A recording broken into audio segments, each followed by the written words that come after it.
the convenant and the blueprint. So Moses came and told the people all the words of the Lord and all the judgments.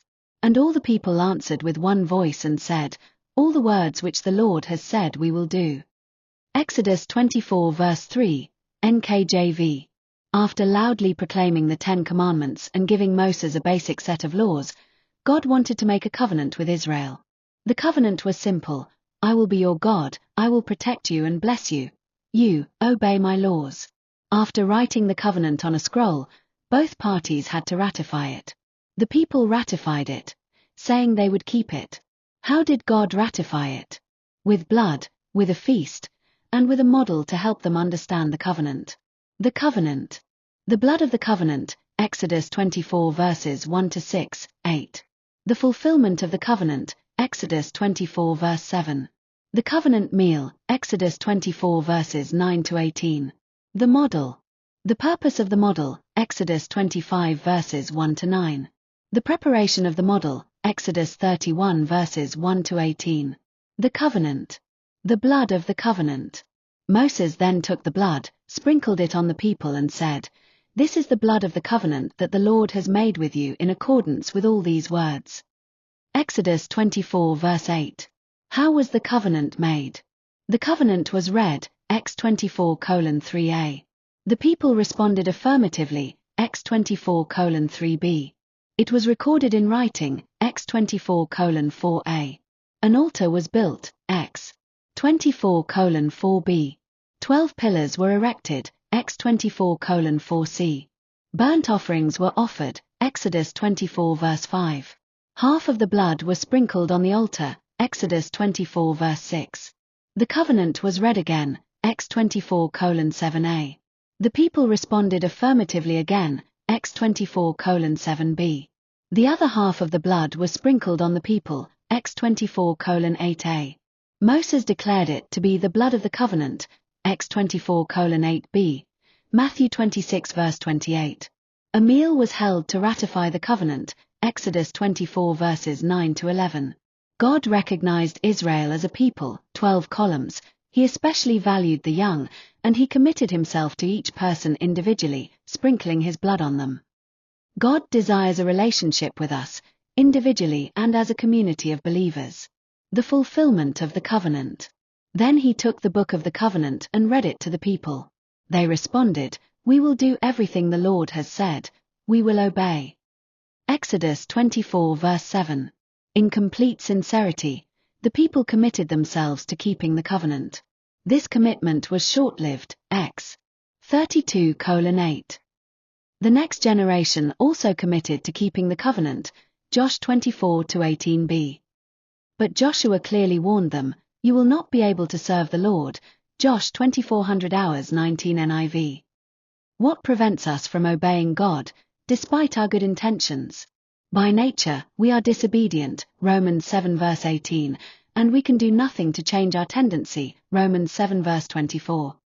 But if we allow Him, God can change our nature, Ezekiel 36 verses 26 to 27. He cleanses, takes away, gives, and sets so that we can obey Him. Only He makes us strong, 2 Corinthians 12 verse 10.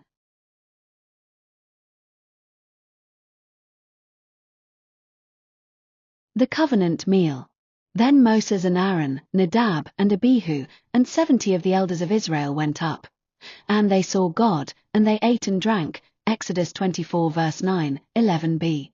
As we see in the example of Jacob and Laban, in the ancient East the ratification of a covenant included a meal shared by both parties, Genesis 31 verses 44 to 54.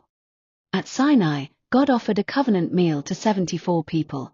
Moses, Aaron, Nadab, Abihu, and 70 elders, representing all the people, Exodus 24 verses 9 to 11. When Jesus instituted the new covenant, he also did so by sharing his meal with the 12 apostles, Matthew 26 verses 26 to 28. Every time we partake of the Lord's Supper, we renew our covenant with God. By partaking of the bread and wine, we celebrate the forgiveness and salvation we have in Jesus, 1 Corinthians 11 verse 26. Despite their ultimate rejection of salvation, neither Nadab, nor Abihu, nor Judas were excluded from this covenant meal. The model. The purpose of the model. Then have them make a sanctuary for me, and I will dwell among them. Exodus 25 verse 8. As a guarantee that he would fulfill his part of the covenant, God decided to go and live among the people. But God's physical presence would mean immediate death for all of them. Exodus 33 verse 20. Therefore, he commanded them to build a sanctuary where he could manifest his presence. This presence was manifested in symbols, since God does not physically dwell in any earthly temple. Acts 17 verse 24. Moses was shown the model and given specific instructions for its construction. The people were asked to contribute the necessary materials. Exodus 25 verses 2 to 7. Both the sanctuary and the temple that Solomon built were a model of the sanctuary built in heaven. Hebrews 8 verses 1 to 2, 1 key. 8:27, 30. When an Israelite entered the sanctuary, he entered, symbolically, into the very presence of God, until the veil was torn when Jesus died. The preparation of the model.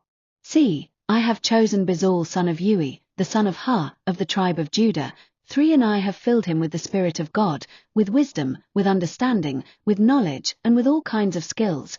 Exodus 31 verses 2 to 3. Although God gave Moses very detailed instructions regarding the construction, he didn't tell him every detail. What should the bronze lava, the cherubim, the priest's mitres, etc. look like? This gave the Holy Spirit the opportunity to work with the builder's gifts. For these details, the Holy Spirit endowed with special gifts. A Bezalel, who directed the entire project, Exodus 31 verse 2. Or Aholiab, who was his chief assistant, X 31:6a. Or other people who helped in the work, X 31:6b. In the midst of the instructions for building the sanctuary, there is special mention of the Sabbath, Exodus 31 verses 12 to 17. What does the Sabbath have to do with all of this? Holiness is the key. To approach the holy God, we must be holy like him. The Sabbath is that sign of that holiness, Exodus 31 verse 13, Ezekiel 20 verses 12 and 20. In the building of the sanctuary as a dwelling place for God, Moses was directed to make all things according to the pattern of things in the heavens. God called him into the mount, and revealed to him the heavenly things, and in their similitude the tabernacle, with all that pertained to it, was fashioned. So to Israel, whom he desired to make his dwelling place, he revealed his glorious ideal of character. But this ideal they were, in themselves, powerless to attain. The revelation at Sinai could only impress them with their need and helplessness.